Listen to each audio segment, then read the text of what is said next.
জীবনে কাউকে ভালোবেসে আপন করে পাওয়ার আগে একবার চোখ বন্ধ করে ভেবে নাও যে মানুষটাকে তুমি বিশ্বাস করতে চাও সে মানুষটা তোমার ভালোবাসার যোগ্য কিনা। কারণ একটা জিনিস জেনে রেখা ভালো, মন মিথ্যে বললেও ভালোবাসার মানুষটা কখনো মিথ্যে হতে পারে না।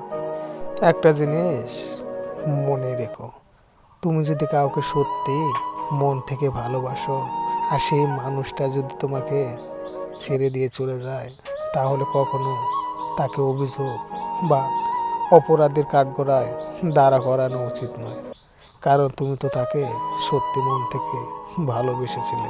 জীবনে দুটো জিনিসকে আমরা কখনো ধরে রাখতে পারি না, এক সময় আর দ্বিতীয়ত সত্যিকারের ভালোবাসা। কারণ এই দুটো জিনিস না কাউকে বলে আসবে, না কারোর জন্য থেমে থাকবে। কথাগুলো যদি ভালো লাগে অবশ্যই চ্যানেলটাকে সাবস্ক্রাইব করে আমার পাশে থাকবেন।